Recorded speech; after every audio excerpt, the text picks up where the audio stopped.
it will be hard for someone to love you in a way that they can't even love themselves. My feelings used to get hurt so easily. I would look at people and the way that they treated me versus how I thought they should treat me versus how I would treat them. And when there was a mismatch, I would be panini pressed. I would just feel so hurt. And what has really freed me from this pain and that has allowed me to offer people so much grace and has made me a much more patient person as well is the fact that I am not in the center. Like, I remove myself completely from someone's behavior and I ask myself the questions: is this how they treat others? Is this how they've always treated me? And also, is this how they treat themselves? And all of those answers to those questions have really allowed me to look at people and lower my expectations in a way. Not saying I don't have expectations for people, but I also can understand when I am taking personally something that someone did to me, not realizing that I just happened to be the one in the place at that moment. Anybody else could have been there and they would have gotten exactly what I got from them, no matter how disappointing that is. It's important to see and remember that you are your standard. In the Bible, it even says, love your neighbor as you love yourself. What you feel worthy of will, one, signal to the world what they can give you and what you will or will not tolerate.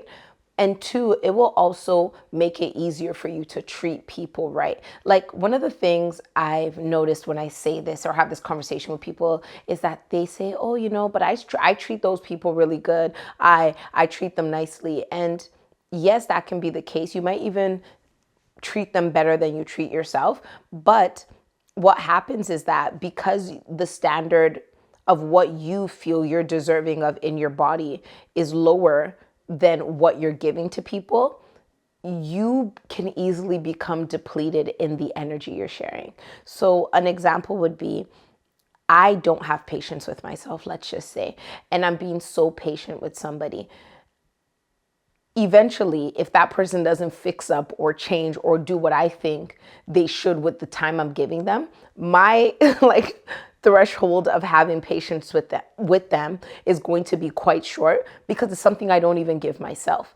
And how this can also show up is that most people in life are going to treat you at the lowest that you'll accept. So if you go to a store right now and you see something for 99 cents, and you think it's mislabeled, chances are you're going to grab it at 99 cents and leave the store. You're not going to say, this thing is 99 cents, but I think it's worth 100. So I'm going to go to the cash register, smack my credit card and pay $100 for it.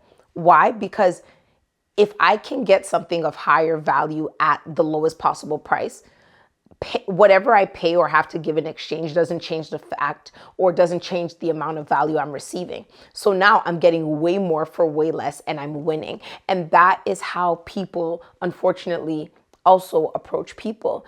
If you are worth diamonds and gold, but you are willing to accept pennies and scraps and mud, someone is going to take this beautiful diamond and give you mud in exchange. So we need to set that standard and love ourselves in a way where it will be easy for us to demand what we think we deserve, and also will signal to the world that, hey, there are certain people who aren't even going to come near you because they're like, this one can't afford it. I can't play my regular games with her because she wouldn't even tolerate it. And that's what I've found a lot of lately, that there's an energy that I've been exuding the more I've loved myself and made myself the standard, that I don't get approached by the same type of people who used to approach me. And this is not just in the dating sense, it's even in like the business and opportunity sense.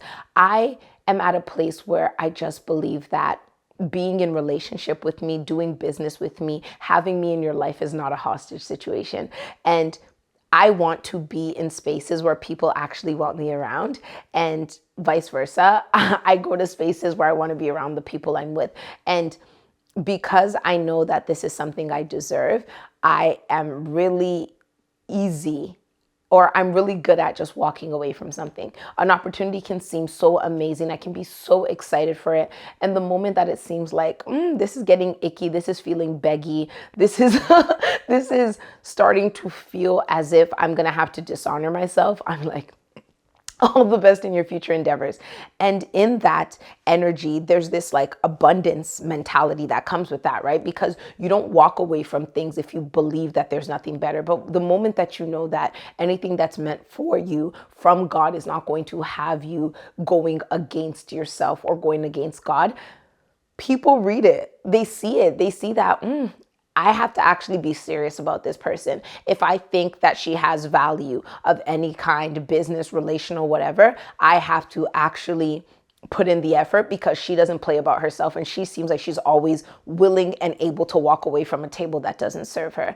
And this really allows us to not waste time. I think that's the way I'd put it, because when you know what you want, when you know what the standard is, when the floor is up here, anything below it is going to be so clearly obvious to you, and you're not even going to have time for it. Because at the end of the day, if I'm treating myself this good and my life is happy, or I'm working towards happiness and it's worthy to me, why would I join forces with anything that would be below the standard that I set for myself? At that point, I'm better off being alone or in the place I currently am than to go somewhere that's gonna like bring me down. And it just makes it easier to also deal with people, because if you've never felt worthy in your body, if you've never even felt deserving of respect, it's gonna be hard for you to see me demanding respect and feel like I deserve it. And that's a big one, right? A lot of times the things that we yell and shout and demand, some people are looking at their lives and they could never. So our audacity actually makes them feel uncomfortable. I remember I had a friend who told me about a guy that they were dating, and the guy wasn't necessarily picking up the pace in the way that she wanted. And she asked him, like, where's this going? And he was like, I'm just still playing it by ear. And essentially she was like, well, that's not what I'm looking for. I'm not looking for friends. I'm looking for a relationship that's leading towards us getting to know each other and see if it's marriage. And she's like, yeah, so I'm not doing this anymore. And at that time, like even talking about it, I get goosebumps. At that time, I was at a place where I couldn't even ask for what I needed. So seeing someone have this audacity, I was like, why would you do that? Blah, blah, blah. But lo and behold, he took the hint, came back around when he was ready because he knew exactly what she wanted and what she would tolerate, and they're married. So I say all of that to say that when you have clarity in your life, when you know what you deserve, when you've done the self-work and you begin to love yourself, it makes it easier for you to have grace for those who don't. And it also makes it easier for you to be patient while you wait for the things that you know you deserve. And it's a beautiful place to be in. It's hard, it's uncomfortable. And if you see people who are standing up and demanding the things that they know they deserve, and when I say demand, I'm not saying like be insufferable, be entitled, be disgusting, be mean. I'm saying more so like in love, be able to stand firm in the truth of what you want and be unwavering and uncompromising. You're going to feel discomfort in that. And when you feel that discomfort, like I want you to slow down and be like, why does it feel like this? And secondly, what can I do to get myself to a place where I feel deserving and worthy of that as well? And when you do, the world just opens up. It's so beautiful. It's so powerful. Like there's very few things I won't ask for if I want.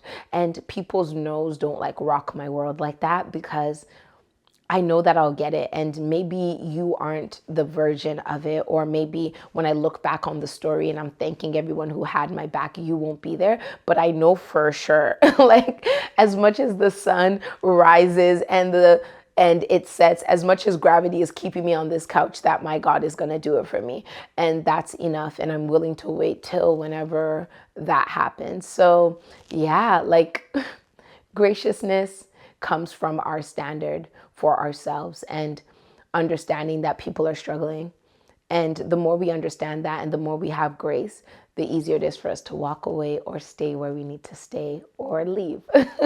So I hope that this really helps you, and I hope that it gives you a little bit of perspective on your journey and gives you confirmation, because sometimes the people telling you to lower your standards are people who don't feel worthy in and of themselves, asking for things, and it's not that they hate you or they don't want you to have the best. They're trying to protect you in the ways that they protect themselves. And when you see the world differently, you're going to have different understandings from other people. So if you like this video, if you love this video, subscribe. And if you think that there's a friend of yours, a family member, a coworker who could really benefit from this, share the video with them. And I want you to continue to be kind to yourself, because you're a work in progress, making progress, and I'll talk to you again soon.